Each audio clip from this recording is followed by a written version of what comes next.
أعوذ بالله من الشيطان الرجيم.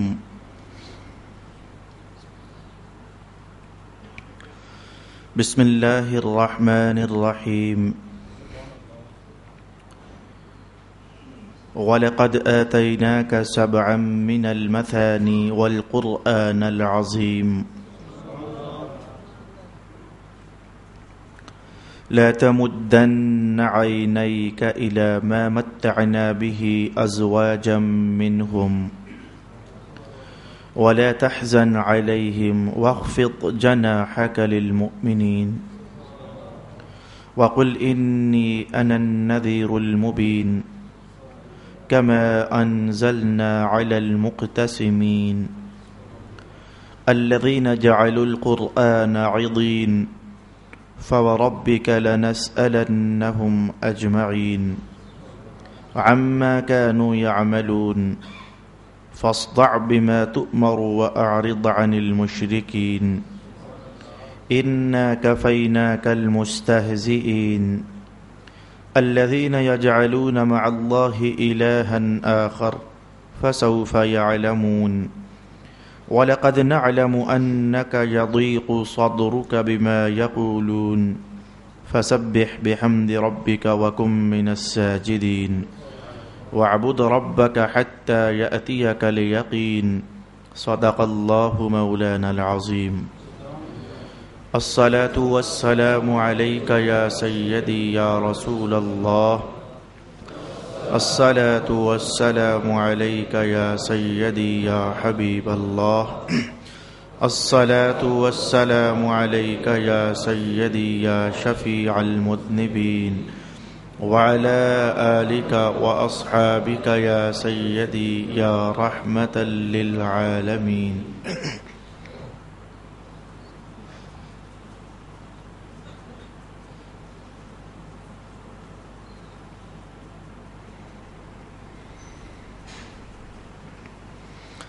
اور بے شک ہم نے آپ کو 7 آیتیں دیں جو 2 بار پڑھی جاتی ہیں اور قرآن عظیم دیا، اور آپ اس متاع دنیاوی کی طرف نہ دیکھیں جو ہم نے کافروں کے کئی گروہوں کو دیا ہے، اور نہ ان کافروں پر افسوس کریں، اور ایمان والوں کے لیے اپنی رحمت کے بازو جھکائے رکھیں، اور آپ کہیں میں ہی اعلان ڈرانے والا ہوں،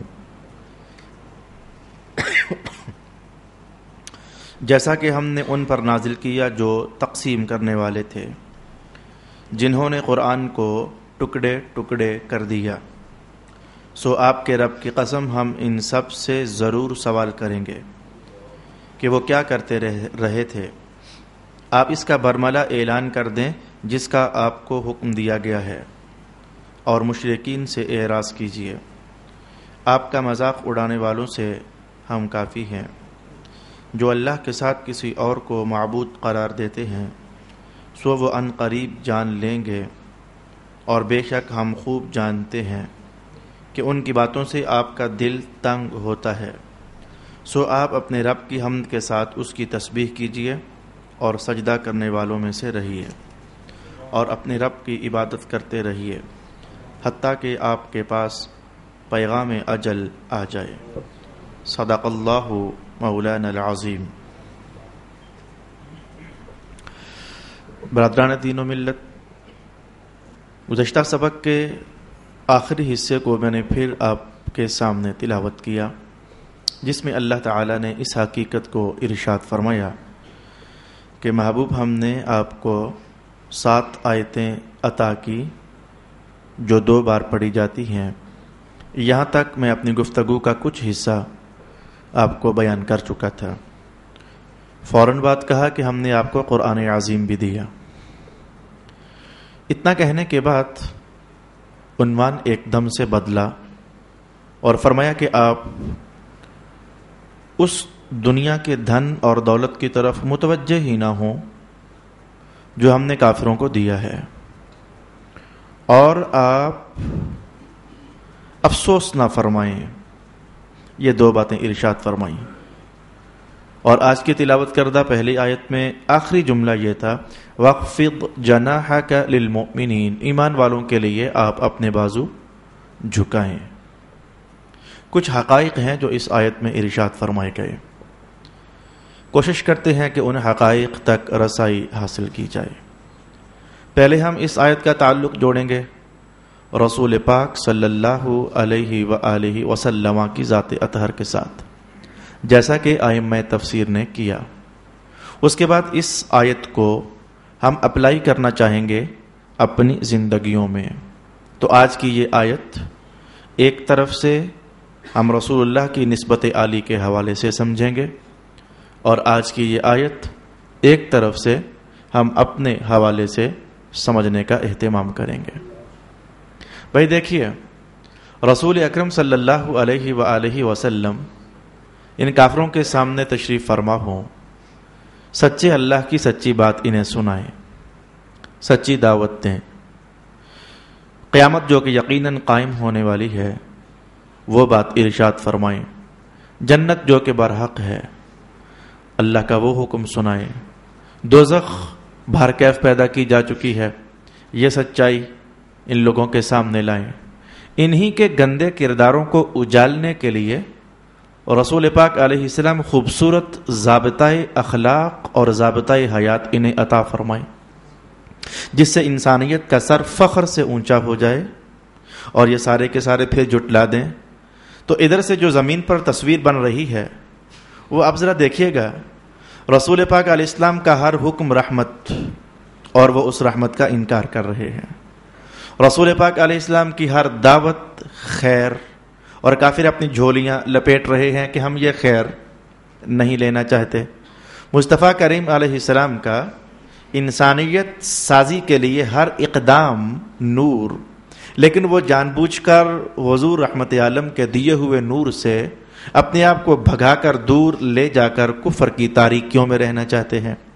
اور صرف اتنا ہی نہیں، رسول اللہ علیہ السلام کے خلاف پروپیگنڈا بھی کرتے ہیں، باہر سے آنے والے قافلوں کے راستوں میں رک جاتے ہیں اور انہیں سمجھاتے ہیں، بتانا اور ہے سمجھانا اور ہے، تاکید کر کے سمجھاتے ہیں ساری تجارت کا دھندا کرنا، لیکن ایسا کرنا کہ محمد سے ملاقات نہ کرنا۔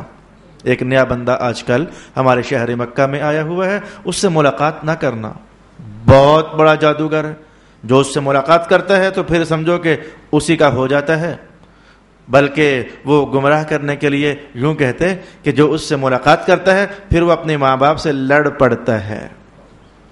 بھائی ظاہر ہے کہ ایمان اور کفر کا ملاپ ہو تو نہیں سکتا نا، تو وہ اپنے ماں باپ سے پھر لڑ پڑتا ہے۔ اس محمد نے بڑے فساد ڈالے ہوئے ہیں۔ اچھا، دو تصویریں ہمارے سامنے نیچے بنی ہوئی ہیں، ایک تو حضور کی ہر دعوت کو جھٹلانا اور بڑے برے طریقے سے جھٹلانا، دوسرا پھر رسول اللہ کی طرف بڑھنے والے لوگوں کو حضور کے خلاف ورغلانا۔ اچھا، ادھر کیا ہو رہا ہے؟ رب کائنات نے کہا کہ یہ جو کافر ہیں، ہم نے کسی کو سرداری دی ہوئی ہے، کسی کے گھر میں دولت کے ڈھیر لگائے ہوئے ہیں، کسی کو مال خوب دیا ہوا ہے، کسی کے تجارتی کاروان ممالک سے ممالک تک جاتے ہیں۔ اب یہ جو بات ہے اس کو ملانا ذرا مشکل کام ہو گیا۔ بھائی ادھر یہ دشمن لوگ ہیں، اور دشمن بھی عام انسان کے نہیں، اسی اللہ کے محبوب کے دشمن۔ آج کی آیت کو ذرا ہم تھوڑا سا آہستہ سے اور توجہ سے سمجھنا چاہیں گے۔ یہ ادھر سے یہ سارے کافر دشمن بھی اللہ کے محبوب کے اور رسولوں کے سردار کے، اور دشمن بھی ایسے تیکھے کہ دعوت بھی نہیں مانتے، دعوت پر اٹیک بھی کرتے ہیں، جو قرآن حضور سنائیں اسے بھی کہتے ہیں یہ بھی جادوئی ایک کہانیوں کا ایک سلسلہ ہے، اور پھر آنے والوں کو روکتے بھی ہیں۔ اور ادھر سے حال یہ ہے وہ مال و دولت ان پر برسایا چلا جا رہا ہے، تجارتی کاروان سارے ان کے قبضے میں دیے جا رہے ہیں، منڈیوں پر ان کافروں کا قبضہ ہے، اور چھوٹے سے لے کر بڑوں تک یہ اپنا حکم چلاتے ہیں۔ اب یہ ایسی صورتحال کو دیکھ کر کیا ایک انسانی تقاضوں کے مطابق اور بشری تقاضوں کے مطابق اس خیال کا ابھر آنا کیا آپ کو نہیں سمجھ آتا ہے کہ رسول اللہ کے دل پر صدمہ آ جائے، رسول پاک علیہ السلام کے قلب ناز پر غم سا طاری ہو جائے؟ ہیں یہ دشمن اور ہیں یہ اللہ کی دعوت اور اس کی توحید کا انکار کرنے والے. لیکن اللہ کی تقدیر ہے, اتنا تو میرے حضور بھی, اللہ کی تقدیر ہے تو ان پر مال برستا چلا جا رہا ہے. تو یعنی انسانی عقل کہتی ہے اس ماحول سے باہر نکل آئیے. ہم اپنی عقل کی بات کرتے ہیں, وہ تو بڑی اونچی عقل ہے رسول اللہ کی. انسانی ہم انسان کہتے ہیں اے اللہ پاک انہیں معروم ہونا چاہیے, یہ خالی ہاتھ ہو جائیں, بھیک مانگتے نظر آئیں, بھوکے مریں, ان پر فاقوں کی نوبت آ جائے, ان کے گودام خالی ہو جائیں, ان کی منڈیاں برباد ہو جائیں اور ان کے تجارتی کاروان خسارے اور نقصان کا شکار ہو جائیں. اب رسول اللہ علیہ السلام ان کی دولتوں کو جب دیکھتے کہ دیکھو یار ہیں اللہ کے دشمن, اللہ کی بھی کیا شان ہے, وہ اپنے دشمنوں کو بھی روٹیاں دیتا ہے, نوازتا ہے, خوب ان کی جھولیاں بھرتا ہے, تو پھر جب یہ دعوت نہ مانے تو پھر قلب اطہر پر دکھ. بھائی ملے تو میں اس کی بات نہیں کرتا, ملنے پر جب دعوت کو نہ مانے تو دکھ کا ہونا ایک لازمی بات ہے کہ میرے ہی اللہ کا کھاتے ہو اور اسی کا انکار کرتے ہو. اب میں آپ کو اس نقطے پر لا کر روکنا چاہتا ہوں, میرے ہی اللہ کا کھاتے ہو اور میرے ہی اللہ کا انکار کرتے ہو. میرا رب تمہاری جھولیاں بھرے, اسی کے نبی کی بات تسلیم نہیں کرتے ہو, تو دیکھو اس نے تمہیں کتنا دیا ہوا ہے اور تمہاری بھوکوں کو مٹا کر رکھ دیا, تمہاری نسلوں کے لیے بھی کافی ہے. اب ان حالات میں قرآن حکیم کا یہ جملہ پڑھیے, میں کہ محبوب وَلَقَدْ آتَيْنَاكَ الْقُرْآنَ الْعَظِيمَ لَا تَمُدَّنَّ عَيْنَيْكَ إِلَىٰ مَا مَتَّعْنَا بِهِ أَزْوَاجًا مِّنْهُمْ. اگر انہیں ہم نے دنیاوی متاع ڈھیروں دیا ہے تو محبوب جو آپ پر ہماری عطائیں ہیں وہ پتہ ہے کیا ہے, ہم نے آپ کو قرآن عظیم عطا فرمایا ہے. ہم نے آپ کو جو اتنی بڑی دولت عطا فرمائی ہے, قرآن عظیم ہم نے آپ کو عطا فرمایا ہے. تو قرآن کے ہوتے ہوئے آپ ان کے مال کی طرف دیکھے بھی نہ, جھانکے بھی نہ, نہیں مانتے تو نہ مانے, ہم جانے اور ان کا معاملہ ہمارے حوالے ہے, لیکن ہم نے آپ کو قرآن عظیم دیا. اچھا لگا ایسے کہ قرآن عظیم بڑی دولت ہے, ان کی دولتوں سے لگا ایسے, اور جان جائیے کہ ہے بھی ایسے. اور یہ بات میں آپ کے دل میں اتارنے کی کوشش کرنا چاہتا ہوں کہ لگا ایسے کہ ان پر جو اللہ کی نعمتیں برسیں تو ان کے مقابلے میں کہا گیا ہم نے آپ کو قرآن دیا جو عظیم ہے, یعنی یہ بڑی نعمت ہے. قرآن دیا جو عظیم ہے, ایک کتاب ہی تو ہے. تھوڑی دیر کے لیے سوچنا پڑے گا, یہ ایک کتاب ہی تو ہے, کیا اس سے پیٹ بھر جائیں گے؟ کیا اس سے ہماری بدن کی ضروریات پوری ہو جائیں گی؟ کیا اس سے ہماری میڈیسن آ جائے گی؟ کیا اس سے ہم گاڑیاں خرید پائیں گے؟ کیا یا اس دور کی بات, کیا اس سے ہم گھوڑے اور اونٹ حاصل کر پائیں گے؟ کیا اس سے ہمیں جائیدادیں مل جائیں گی؟ کیا اس سے ہم مکان اور منڈیاں تعمیر کر لیں گے؟ کیا ہے؟ ایک کتاب ہی تو ہے. لیکن رب کائنات نے کہا جان جائیے کہ یہ ہم نے قرآن عظیم آپ کو دیا ہے, یہ اس سے بڑی نعمت ہے. ایک جھلک پیش کروں گا تو آپ کے ذہن میں بات اتر آئے گی کہ جس کے سینے میں, جس کے ذہن میں اللہ رب العالمین نے قرآن ڈالا, قرآن کا پیار, قرآن کا لگاؤ, قرآن کا تعلق, قرآن کا سیکھنا, قرآن کا پڑھنا, قرآن کی تلاوت, قرآن کی خدمت, جس کو یہ ساری یا کوئی دولت مل گئی, اسے چاہیے کہ پھر جان جائے کہ اللہ نے اسے یہ دولت اور سرمایہ داروں سے زیادہ بڑی نعمت عطا فرمائی ہے. کم ترین جو جلدی مثال سمجھ آ رہے سن لیجئے. ایک سرمایہ دار بیمار ہو گیا, ادھر ایک حافظ قرآن بیمار ہو گیا. چلو چھوڑو حافظ قرآن کو, وہ تو بڑا اونچا آدمی ہے یار. عام آدمی آپ میں سے کوئی بیمار ہو گیا, ادھر سرمایہ دار بیمار ہو گیا, ادھر کوئی عام مسلمان بیمار ہو گیا, لیکن قرآن سے کوئی تعلق رکھتا ہے, پڑھتا ہے قرآن. بتانے لگا ہوں قرآن بڑی دولت. سرمایہ دار بیمار, قرآن پڑھنے والا بیمار. ایک دولت اس کے پاس قرآن, ایک دولت اس کے پاس دولت, سرمایہ, پیسہ. اسے بھی چاہیے شفا, اسے بھی چاہیے شفا. آپ پتہ دونوں کیا کریں گے؟ توجہ دے لیجئے, یہ دونوں کیا کریں گے؟ اس کے پاس جو دولت ہے, رب کائنات کہتا ہے یہ دے دے, شفا دے دیں گے. ڈاکٹر کے پاس جا, دے دے, تجھے شفا مل جائے گی. وہ بھی ملے کہ نہ ملے بات کا عنوان ہے. گجر خان کے بہت سے لوگ کا انگلینڈ تک سے ہو نہیں آئے ہو اور لاکھوں روپیہ کا لگا نہیں آئے ہو, ملے یا نہ ملے وہ بات کی کہانی ہے. لیکن ادھر سے کیا حکم ہے؟ یہ مال نکالنا, ذرا دے اسے, اسے دے, اسے دے, میڈیکل سٹور پر لگا, اور یہ ڈاکٹروں کو دے, فیسیں بھر, شفا ملے کہ نہ ملے بات کی بات ہے. تو اس کی دولت گئی تو جا کر شفا ملی. اور ایک یہ ہے قرآن کا خادم، حضور رحمت عالم کی آواز آ گئی، پڑھ لے فاتحہ شریف، پڑھ کر دم کر لے، اللہ ادھر ہی شفا عطا فرما دے گا۔ بھئی حضور کا بیان ہے، میں نے خود نہیں کہا۔ فاتحۃ الکتاب شفاء لکل داء الا الموت او کما قال رسول اللہ صلی اللہ علیہ وسلم، پڑھ لے فاتحہ، اللہ ادھر ہی شفا دے دے گا۔ اس کی دولت گئی تو شفا ملی، اس کی دولت اسی کے پاس ہی رہی اور اللہ نے اسے شفا عطا فرما دی۔ ایک جھلک میں نے بتائی آپ کو سمجھنے کے لیے کہ جس کے پاس قرآن ہے اس کے پاس بہت بڑی دولت ہے۔ آئیے میں مثال اگلی آپ کی خدمت میں عرض کر دیتا ہوں۔ رسول اکرم صلی اللہ علیہ وآلہ وسلم نے ارشاد فرمایا، من شغلہ القرآن، جس بندے کی قرآن حکیم سے وابستگی کچھ اس طرح ہو گئی کہ وہ مشغول رہتا ہے قرآن حکیم میں۔ میں نے اپنی زندگی میں 5 سے زیادہ بندے نہیں دیکھے، کم زندگی میں 5 سے زیادہ بندے نہیں دیکھے جو قرآن پڑھتے ہیں تو اللہ کے لیے پڑھتے ہیں، تو اور پھر اتنا پڑھتے ہیں کہ ان کے پاس بھی جا کر بیٹھ جاؤ تو بات کرنے کی بھی فرصت نہیں پاتے۔ 2 تو میں نے سید دیکھے اور 3 بندے اس کے علاوہ دیکھے۔ بھئی ایک ہے ویسے ٹیوشن پڑھنا، وہ پڑھانا قرآن پاک کے آگے بھی، وہ ایک پیسہ بھی چلو اس میں ہے، لیکن محض اللہ کے لیے میں نے 5 سے زیادہ بندے نہ دیکھے کہ جن کی زندگی میں قرآن حکیم نے انہیں اتنا مشغول کر دیا۔ میں نے انہیں بازاروں میں چلتے دیکھا، وہ ادھر بھی قرآن پڑھ رہے تھے، یہ میری نظر کا مشاہدہ۔ وہ گھر سے نماز پڑھنے کے لیے مسجد تک آتے تو میں نے انہیں دیکھا کہ وہ آنے میں بھی قرآن پڑھ رہے تھے۔ گھر سے نماز پڑھ کر مسجد تک جاتے، کسی کو ملنے جاتے تو میں نے انہیں پایا کہ وہ پھر بھی قرآن پڑھ رہے تھے۔ تو من شغلہ القرآن، جس بندے کو قرآن نے یوں مشغول کر دیا کہ اس کا اوڑھنا بچھونا اٹھنا بیٹھنا قرآن پڑھنے میں، سوچنے میں، سمجھنے میں، فکر کرنے میں، تفکر کرنے میں، غور کرنے میں کہ یہاں رب کائنات نے کیا کہا، یہاں کیا ارشاد فرمایا، کیا کمال ہے اس میں، یہ معنی ہے اس میں، یہ روحانیت ہے، تو مشغول ہو گیا قرآن حکیم میں۔ اب رب کائنات نے اس بندے کے لیے جو اہتمام کیا، سن لیجئے، رسول پاک علیہ السلام نے فرمایا کہ ایک یہ تھا جس کی کہانی میں نے آپ کو ابھی بتائی، اور ایک طرف رسول اللہ علیہ السلام نے کہ یہ آپ اور سارے حدیث کے الفاظ 1 2 3 4 5 6 7 اور یہ سارے مسلمان، یہ انہیں قرآن نے مشغول نہیں کیا۔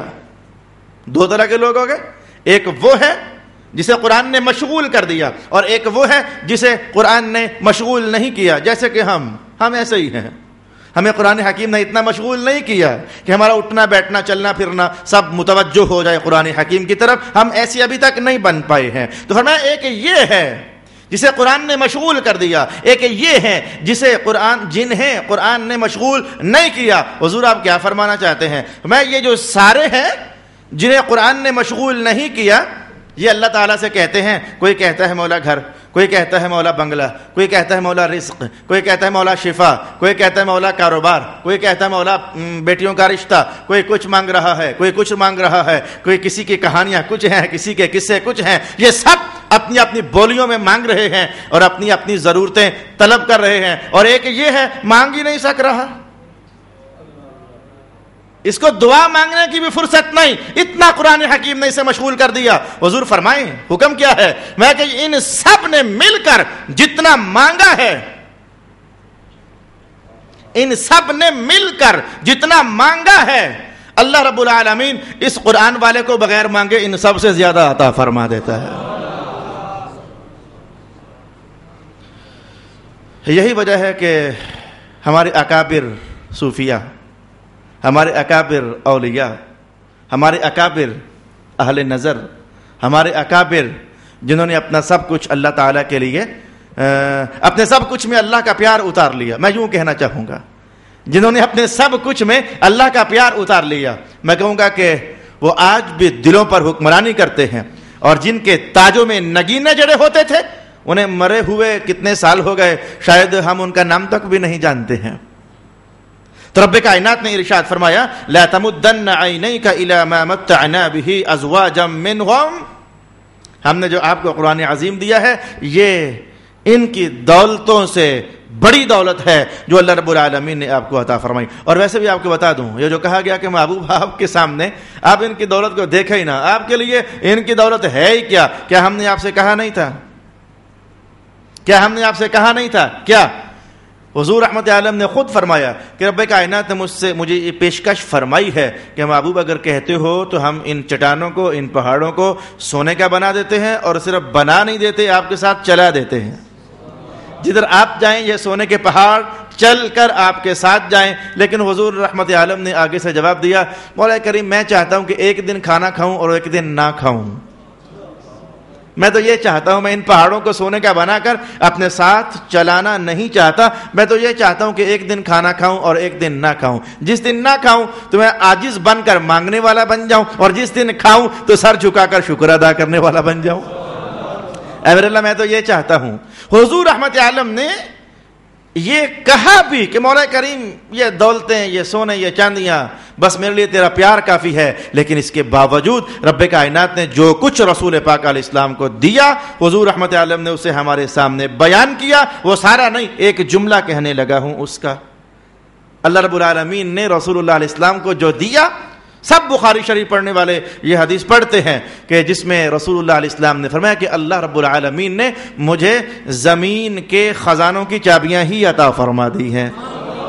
انما اعطیت بمفاتیح خزائن الارض، اللہ رب العالمین نے مجھے زمین کے خزانوں کی چابیاں ہی عطا فرما دی ہیں۔ اب ذرا اس تناظر میں قرآن دیکھیے، محبوب ہم نے جو ان کو دیا اب دیکھے ہی نہ، ان کا کیا ہے؟ ہم نے تو آپ کو زمینوں کی چابیاں ہی عطا فرما دی ہوئی ہیں۔ لا تمدن عینیک الی ما متعنا به ازواجا منهم ولا تحزن علیہم۔ اب اگر یہ ایمان نہیں لاتے، آپ کا اصل صدمہ تو یہ ہے نا کہ اللہ نے انہیں اتنا دیا، یہ پھر بھی ایمان نہیں لاتے، میں اللہ تحزن علیہم، آپ غم نہ کریں، آپ افسوس نہ کھائیں، ان کا ایمان نہ لانا انہی کے سر پڑے گا۔ وَاخْفِضْ جَنَاحَكَ لِلْمُؤْمِنِينَ، تو مولا کریم پھر میں کیا ان کی طرف توجہ کرنا چھوڑ دوں، انہیں پھر نہ دیکھوں، ان کے معاملات سے نظریں پھیر لوں؟ رب کائنات نے کہا وَاخْفِضْ جَنَاحَكَ لِلْمُؤْمِنِينَ، یہ جو ایمان والوں کی جماعتیں آپ کو ہم نے دی ہوئی ہیں، آپ اپنی تمام توجہ ان پر مبذول فرمائیں، آپ انہیں نوازیں، آپ ان کی جھولیاں بھریں۔ میں آج یہی سوچ رہا تھا کہ رسول اللہ علیہ الصلوۃ والسلام نے اپنی اس امت پر جو توجہ جمائی، مہربانی فرمائی اور نظر عنایت ڈالی، اس کے حصوں میں سے ایک حصہ کیا یہ کم ہے کہ جب بھی مجھ جیسا گناہگار شخص، جب بھی آپ جیسا گناہگار شخص کہیں بھی بیٹھ کر رسول پاک علیہ الصلوۃ والسلام کی بارگاہ میں درود و سلام عرض کرتا ہے، تو پتہ ہے حضور نے اس توجہ کے حوالے سے کیا جملہ ارشاد فرمایا کہ اللہ رب العالمین میرے امتی کا سلام جب مجھ تک پہنچا دیا جاتا ہے یا پہنچ جاتا ہے تو اللہ پاک مجھے میری روح واپس فرما دیتا ہے، اور حکم جاری ہوتا ہے کہ محبوب کوئی غلام یاد کر رہا ہے، اس پر توجہ فرما دیجئے۔ میں اس کے سلام کا جواب دیتا ہوں۔ پھر کیا یہ کم دولت ہے یار ایمان والوں کے لیے؟ کیا ایمان والوں کے لیے یہ کم سرمایہ ہے کہ ان کے ایک ایک درود و سلام پر رسول پاک علیہ السلام وہ سلام کا جواب ارشاد فرمائیں، توجہ کی نظر ان پر ڈال دیں؟ کیا یہ کم اس سے بڑی حاضری کیا ہوگی؟ یہاں تو میں نے اتنا کہا کہ رسول اللہ علیہ السلام سلام کا جواب ارشاد فرمائے، لیکن روح البیان کے مصنف نے جو الفاظ نقل فرمائے وہ الفاظ تو یہ ہیں کہ رسول پاک علیہ السلام نے فرمایا جب تم درود و سلام مجھ پر پڑھتے ہو تو پتہ ہے اللہ تعالیٰ تمہارا نام میرے دربار میں پیش فرما دیتا ہے، تمہارے باپ کا نام میرے دربار میں پیش فرما دیتا ہے، تمہارے دادا کا نام ہمارے دربار میں پیش کر دیتا ہے، تمہارے قبیلے تک کا نام اللہ رب العالمین میرے دربار میں مجھے دکھا دیتا ہے۔ یہ اظہار ہے، یہ مظہر ہے اللہ کے اس کلام کا، وَاخْفِضْ جَنَاحَكَ لِلْمُؤْمِنِينَ، آپ ایمان والوں کے لیے اپنے رحمت کے بازو جھکا دیجئے۔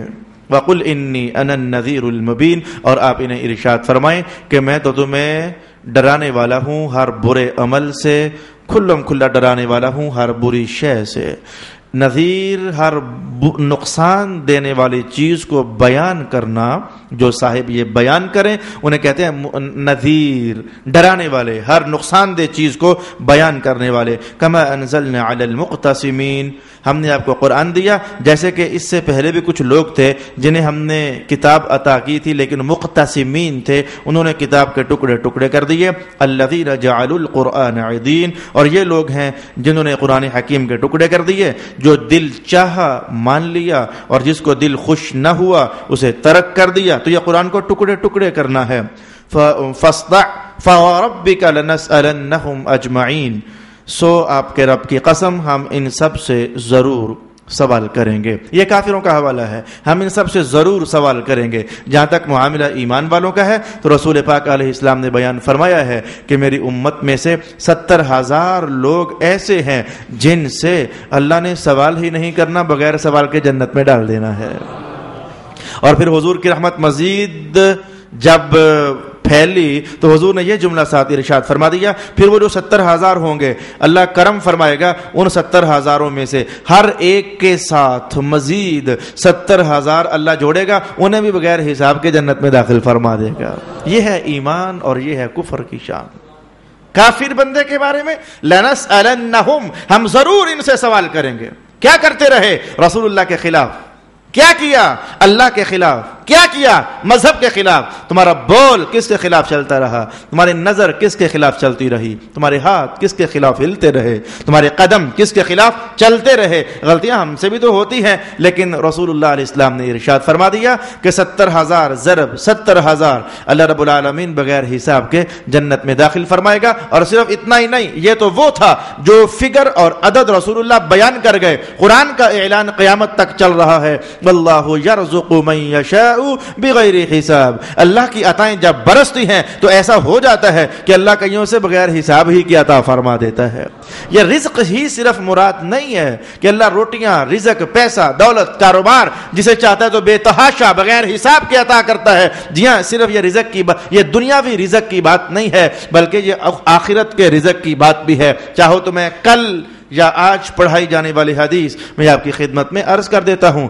رسول اکرم صلی اللہ علیہ وآلہ وسلم نے ارشاد فرمایا کہ ایک گناہگار شخص جب اللہ کے دربار میں پیش کیا گیا، قیامت کے مناظر میں سے ایک منظر ہے جو حضور نے ارشاد فرمایا. مشکات المصابی آج پڑھاتے ہوئے یہ حدیث شریف کتاب الرحمت کے اندر یا باب التوبہ والاستغفار کے اندر آپ پڑھ سکتے ہو. تو رسول اللہ علیہ السلام نے فرمایا کہ ایسا بھی ہوا کہ ایک گناہگار شخص اللہ کے دربار میں پیش کیا گیا اور فرمایا کہ یہ بڑا گھٹیا سا آدمی تھا، اور یہ یوں نہیں ہے کہ یہ دوزخ میں ڈالے بغیر جنت میں جا رہا تھا، میں دوزخ سے نکالا گیا تھا. گھٹیا اتنا تھا کہ یہ دوزخ میں ڈالا جا چکا تھا، پھر وہاں سے اسے نکالا گیا تھا.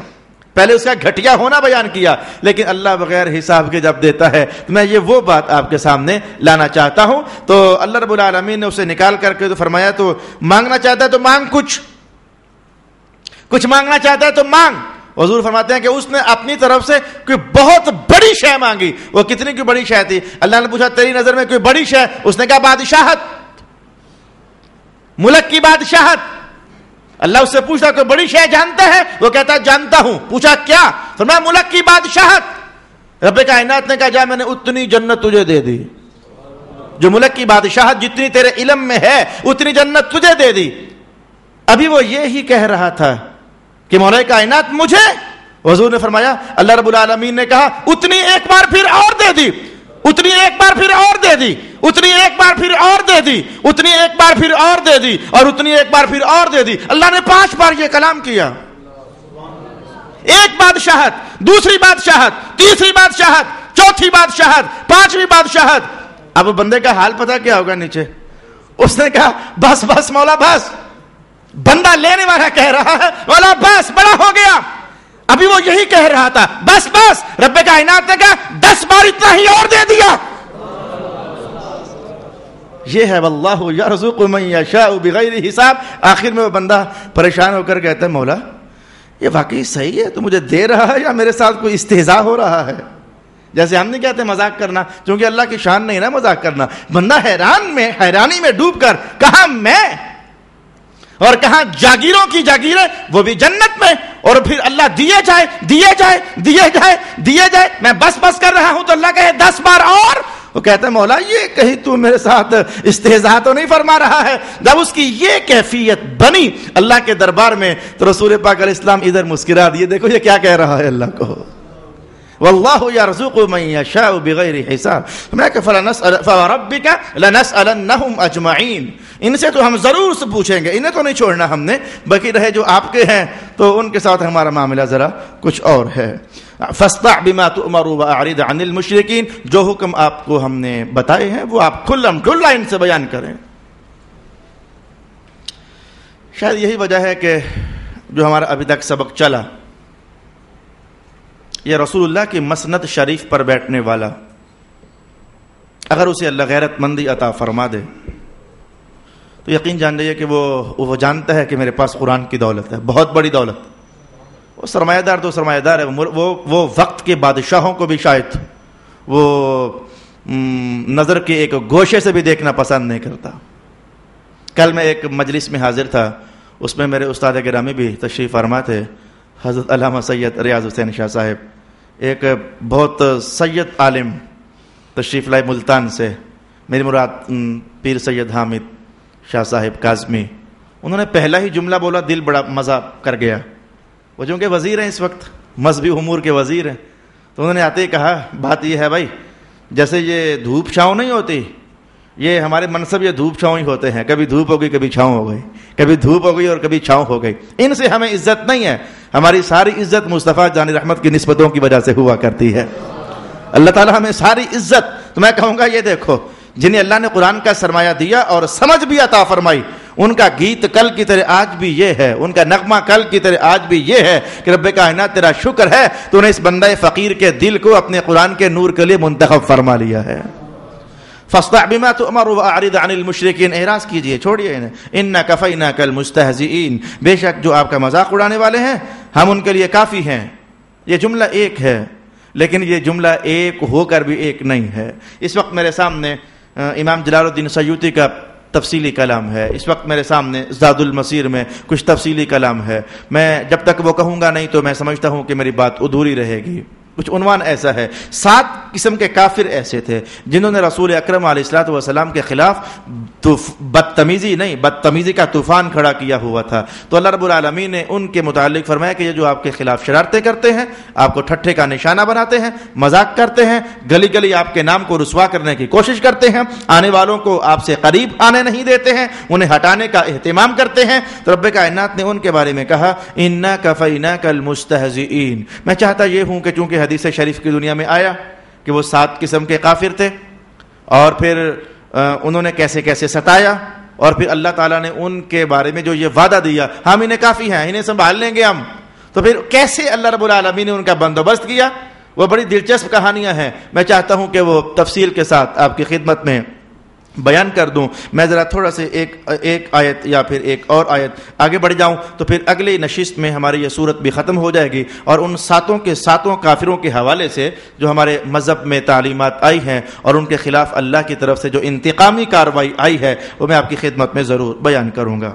الذین یجعلون مع اللہ الہا آخر فسوف یعلمون، جو اللہ کے ساتھ کسی اور کو بھی معبود قرار دیتے ہیں سو وہ ان قریب جان لیں گے۔ وَلَقَدْ نَعْلَمُ أَنَّكَ يَضِيقُ صَدْرُكَ بِمَا يَقُولُونَ، اور بے شک ہم خوب جانتے ہیں کہ ان کی باتوں سے آپ کا دل تنگ ہوتا ہے، جو آپ کے خلاف یہ باتیں کرتے ہیں آپ کا دل تنگ ہوتا ہے۔ فَسَبِّحْ بِحَمْدِ رَبِّكَ وَكُن مِّنَ السَّاجِدِينَ، سو آپ اپنے رب کی حمد کے ساتھ اس کی تسبیح کیجئے اور سجدہ کرنے والوں میں سے ہو جائیے۔ تمام تر ائمہ تفسیر نے اس پر لکھا، ائمہ تفسیر نہ بھی کہیں تو اتنا ہی کافی ہے کہ اس عنوان پر اللہ رب العالمین نے ارشاد فرمایا، اس عنوان پر حوالہ قرآن ہی کا کافی ہے۔ کون سا حوالہ؟ کہ جب کہ بندہ تنگ ہو جائے، کوئی اسے ستائے، پریشان ہو جائے، کوئی اس کے خلاف پروپیگنڈا کرے، کوئی اس کی عزت کو پائمال کرنے کا اہتمام کرے، کوئی اس کی آبرو پر حملے کرنا چاہے وغیرہ وغیرہ، اس کے لیے قرآنی نسخہ محفوظ کر لیجئے۔ تنگ ہونا، ہم سارے تنگ ہوتے ہیں، اگر کوئی 2-4 دشمن آپ کے ہیں، 2-4 میرے ہیں، 2-4 ان کے ہیں، 2-4 ان کے ہیں، ہر بندہ آج دشمنوں کے گھیرے میں ضرور ہے۔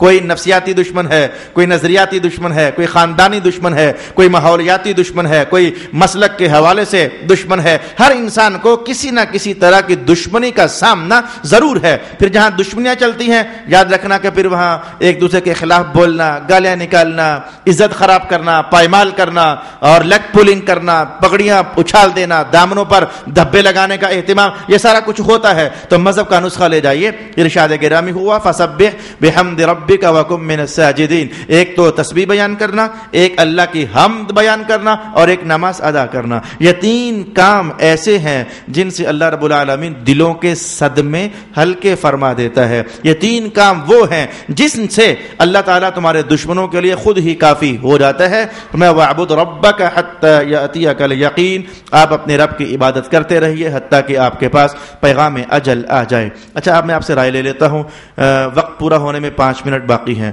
تو اگر میں وہ جو ایک لائن چھوڑی ہے کہ اللہ نے رسول اللہ کے دشمنوں کا کیا حساب کیا، پھر تو میں وہ حدیث اگر شروع کر لوں اور پھر اگر 1 2 3 منٹ ہمیں اوپر جانے کی صورت بن جائے تو میرا خیال ہے کہ ہم آج یہ صورت پھر ختم کر لیتے ہیں، گھر جا کر بھی آرام ہی کرنا ہے۔ تو میں وہ روایت شروع کر دیتا ہوں جس میں بڑا عبرتناک انجام اللہ تعالیٰ نے ان 7 کافروں کا کر دیا۔ تو آئیے ہم وہ روایت سیکھتے ہیں۔ 1 2 منٹ اوپر ہو گئے تو میں آپ سے اجازت اس کی طلب کر لیتا ہوں۔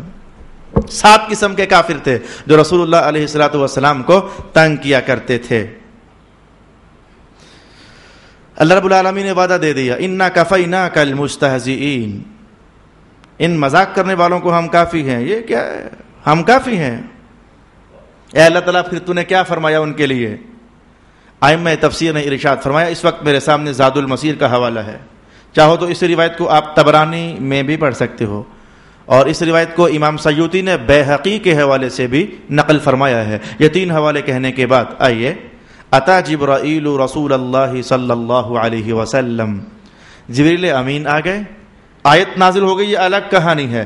جبریل امین آ گئے آج ان کو سزا دینے کے لیے، جبریل امین آ گئے۔ والمستہزئون یطوفون بالبیت، یہ 7 کے 7 بدماش کافر یہ کعبہ کا طواف کر رہے تھے۔ فمر الولید بن المغیرہ، رسول اللہ علیہ السلام تشریف فرما ہیں، جبریل امین بھی آ چکے ہیں، اب حضور بھی آپ تشریف فرما ہو گئے، جبریل امین بھی آ گئے، اللہ کا وعدہ بھی آ چکا ہے، اب یہ 7 بدماش کعبہ کا طواف کر رہے ہیں۔ فقال جبریل یا محمد کیف تجد هذا، یا رسول اللہ یہ جو گزرا ہے ولید بن مغیرہ، کیا رائے ہے آپ کی اس کے بارے میں؟ آپ گواہی دیں گے تو میں ابھی اس کا بندوبست کرتا ہوں۔ فقال بئس عبد اللہ، بڑا گندا آدمی ہے یہ، اس نے بڑا تنگ کیا ہوا ہے۔ قال قد کفیت، قد کفیت، جبریل کہنے لگے وہ جو اللہ نے وعدہ دیا تھا نا کہ ہم کافی ہیں ان کے لیے، آپ کی کفایت کریں گے یعنی مدد کریں گے، اب میں لفظ مدد استعمال کروں گا، آسان ہے، کفایت کی بنسبت لفظ مدد آسان ہے، آپ کی مدد ہو گئی۔ وَأَوْمَأَ إِلَى سَاقِ الْوَلِيدِ، تو بس حضرت جبریل نے اشارہ کیا اس کی پنڈلی کی طرف، اشارہ کیا اس کی پنڈلی کی طرف۔ اب وہ طواف کرتے کرتے پتہ کیا ہوا، ادھر طواف کرنے والوں سے الگ ایک بندہ اپنا نیزہ تیز کر رہا تھا، اپنا نیزے کی جو انی ہوتی ہے آگے سے وہ تیز کر رہا تھا۔ فَأَوْمَأَ إِلَى سَاقِ الْوَلِيدِ فَمَرَّ الْوَلِيدُ بِرَجُلٍ يَرِيشُ نَبْلًا لَهُ، وہ اپنے نیزے کی انی تیز کر رہا تھا، یہ پاس سے گزرتے گزرتے اس کا ہاتھ ذرا تیز کرتے کرتے تیز ذرا آگے نکل گیا اور وہ نیزہ اس کی پنڈلی میں لگا۔ فَتَعَلَّقَتْ شَزِيَّةٌ مِّن نَبَلٍ بِإِزَارِهِ فَمَنَعَهُ الْكِبْرُ أَن يَطْأَمَنَ لِيَنزِعَهَا، اب یہ چونکہ سردار تھا، اسے زخم لگا، تکلیف تو ہوئی، اس کا وہ نیچے والا آزار پھٹا، اب اس نے جھکنے میں شرم محسوس کی، اب میں جھکوں گا تو دیکھنے والے کیا کہیں گے، سردار مکہ ہے اور جھک رہا ہے، اسے ہوا کیا ہے، چلتا رہا۔ وَجَعَلَتْ تَضْرِبُ سَاقُهُ فَمَرِضَ وَمَاتَ، اللہ تعالیٰ نے اس کے اس زخم کو ایسا بگاڑا، یہ زخموں کے پیپ پڑنے پر بگڑ جائیں اور بگڑنے پر ٹانگیں کٹ جائیں، انگلیاں کٹ جائیں، ہاتھ کٹ جائیں، یہ تو آج بھی ہم دیکھتے ہیں۔ تو اس اشارے سے اس کی پنڈلی میں زخم لگ گیا، اس نے اپنے زخم کی پرواہ نہ کی، میں سردار مکہ ہوں، تو اسی زخم کے پھیلنے پر اللہ رب العالمین نے اسے موت کے گھاٹ اتار دیا۔ ومر العاص بن وائل، دوسرا بدماش کافر عاص بن وائل، جب وہ گزرا جبریل کہنے لگے کیف تجد هذا یا محمد اس کے بارے میں کیا خیال ہے؟ قال بئس عبد اللہ، یہ بڑا گندا آدمی ہے، بڑا تنگ کیا ہوا اس نے۔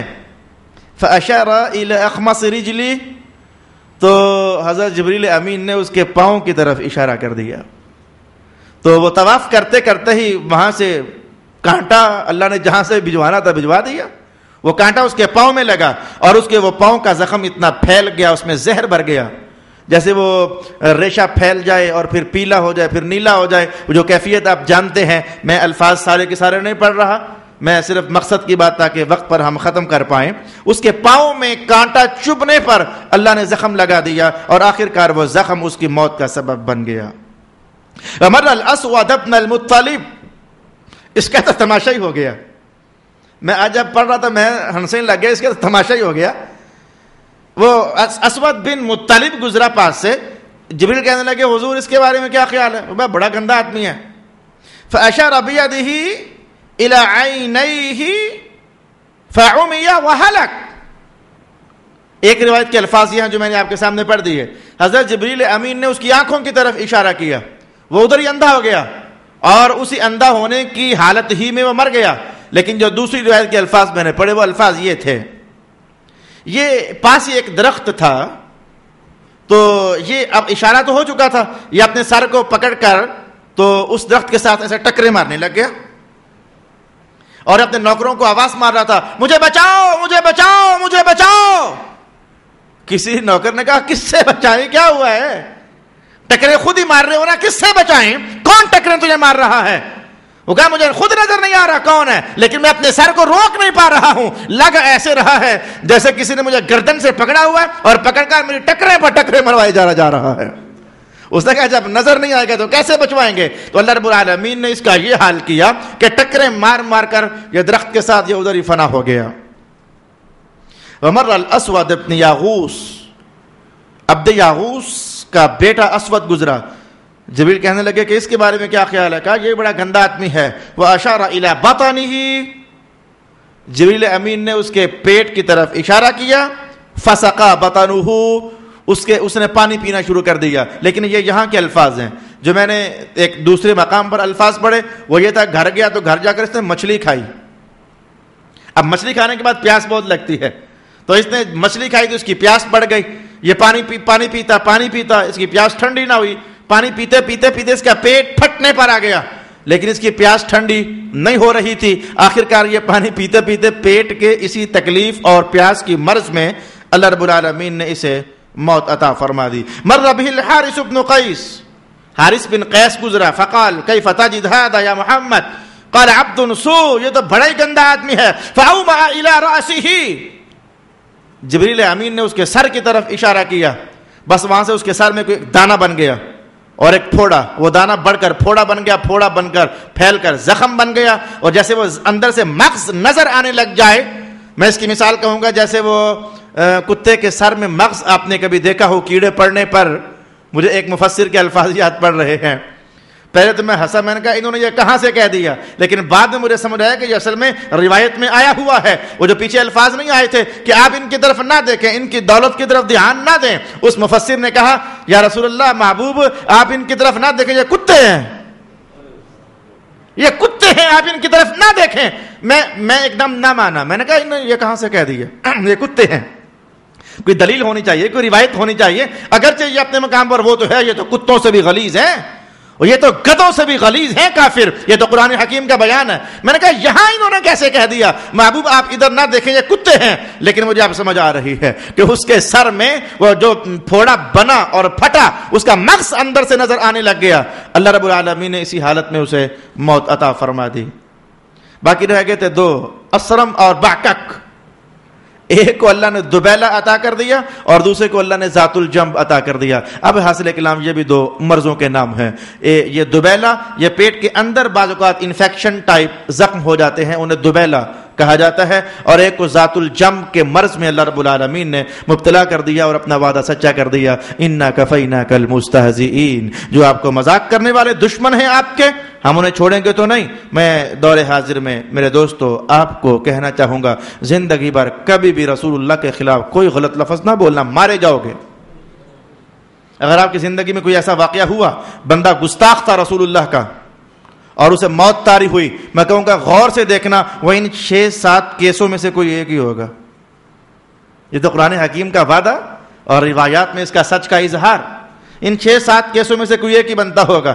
اور ایک کافر کے ساتھ تو ایسا ہوا کہ وہ سخت گرمی میں باہر نکلا اور دھوپ اور گرمی کی شدت نے اس کے چہرے کی چمڑی اور جلد کو ذرا کالا سا کر دیا. اور فرجع حبشیاً، جب وہ پلٹ کر گھر آیا تو وہ حبشی کی طرح کالا ہو چکا تھا. یہ بھی ایک کافر کا انجام میں نے پڑھا اور آج کے مطالعے میں پڑھا.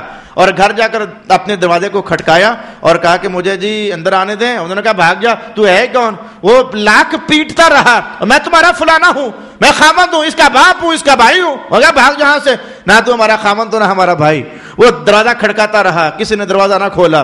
آخر کار وہ ایسے ہی رول کر در بدر کی ٹھوکریں کھا کر وہ جدھر جاتا کوئی اس کا پرسانی حال نہ ہوتا, مر گیا. تو میں نے کہا کہ کبھی کسی گستاخی رسول کو دیکھنا, یا اس کا چہرہ کالا ہو جائے گا, یا اس کا پیٹ پھول جائے گا, یا اسے زخم بدبودار بن جائیں گے, یا وہ کہیں نہ کہیں سے دیکھنے کے قابل نہیں رہے گا.